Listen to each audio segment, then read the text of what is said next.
Hello everybody, welcome to Adventures in Beekeeping.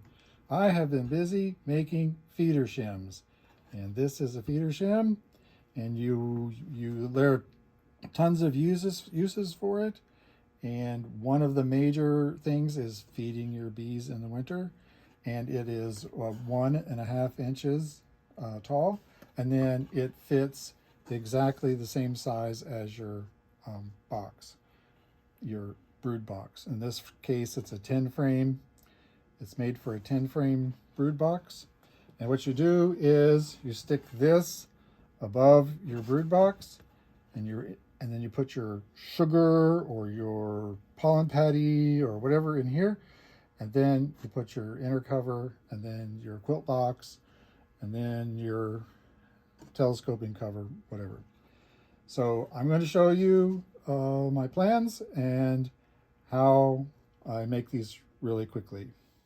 We're going to do a simple butt joint. We just have the long piece come up to the short piece, and then we're going to glue it and screw it in.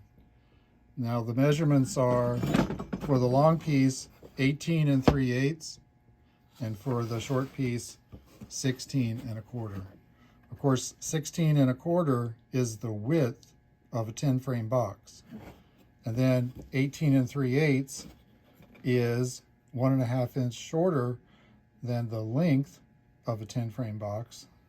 And that is going to be filled in by the 2 3/4. 2 3/4 here is going to be 1.5 inches, which will fill out this to 19 7/8.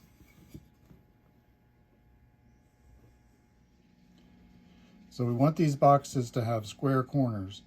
And one of the main ways to get square corners is to make sure that this is the same length as that, and that these two are the same length.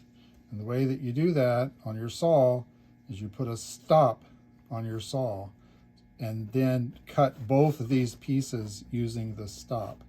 Then if it's a hair longer or just a hair shorter, they're both exactly the same.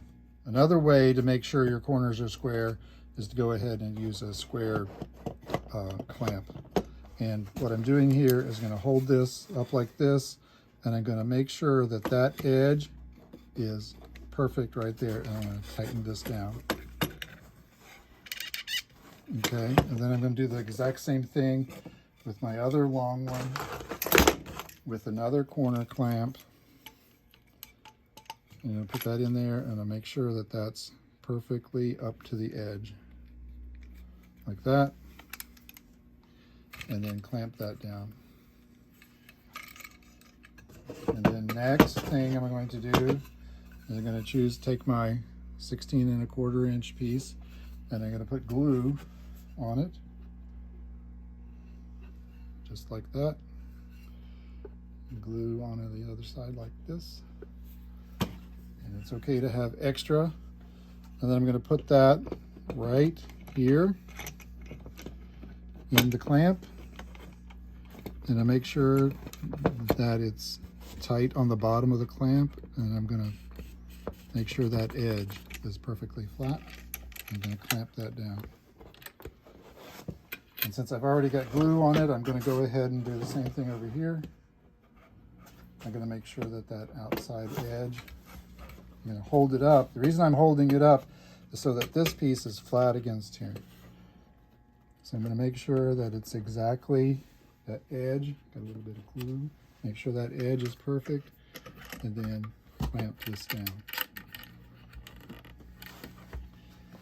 Okay.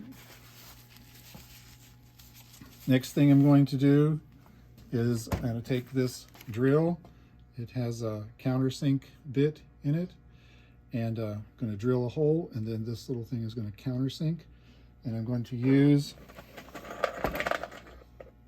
these screws, 1 5/8 number 8 screw with this T-Star 25 head in it. Okay, so I'm just going to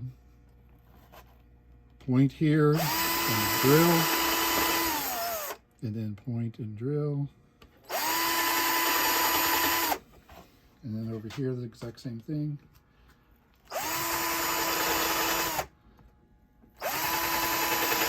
That's a little close to the edge. You don't want to get that close to the edge if you can keep from doing that. And then I'm going to take my other drill that already has a T-star bit in it. I'm just going to put it right here.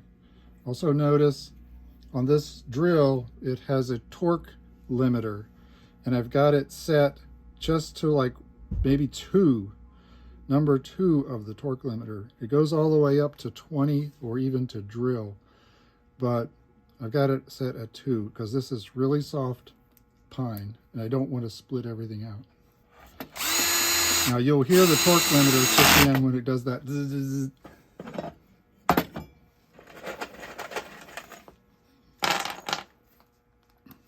Again, same thing. It did split just a tiny bit right there, but that should be fine. It didn't split all the way out.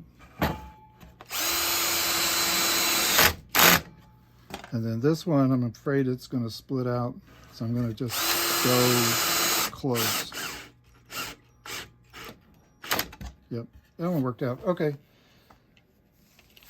So that's 2 of them. And then I'm going to turn it around my workbench here and put it back in there like that.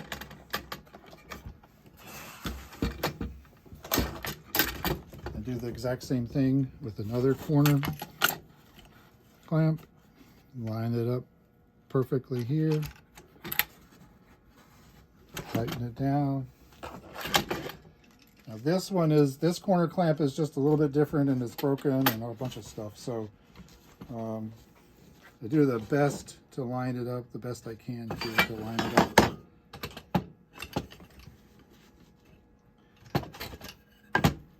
And clamp that one down.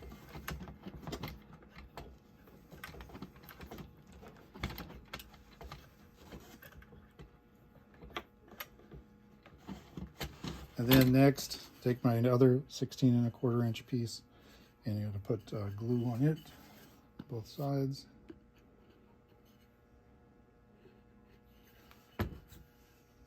Drop that in there. And it should line up really well because of the squareness of on the other clamps. I'm just going to clamp it down.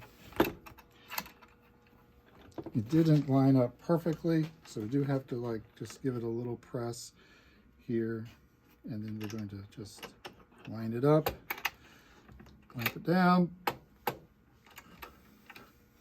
A little bit of glue running everywhere. And then we're going to take the drill bit with the set.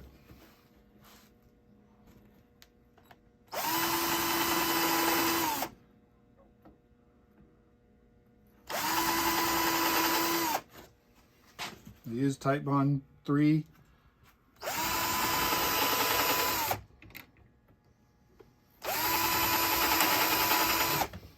For the glue. Now some people will say that this joint is not that great, but for what this is going to be doing, it should be perfectly fine.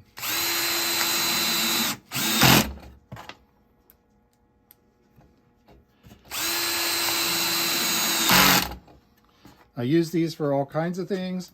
One example is, let's say you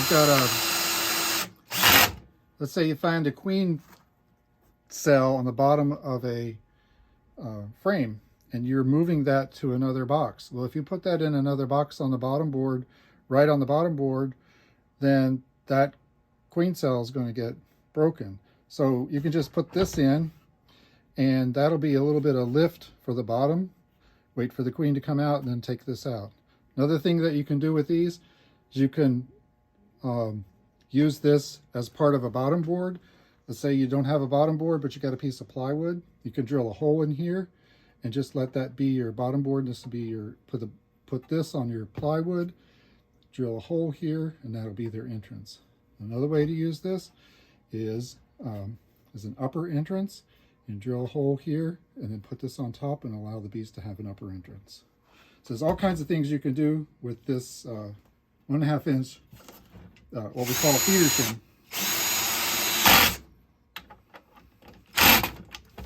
All right, all done. All we gotta do now is check for square. And it should be square, especially since it's in the clamps. Yep. Square, square. And we'll check it when we take it out of the clamps. Clean up the glue here and there. Should be good to go. Now just loosen all the clamps and you're good to go. Put this on the stack with the other ones that I'm building. Hope you enjoy this little assembly of the feeder shim. Another thing that you could do with this, I just thought of, and that's what I'm going to do, is use this for your candy board.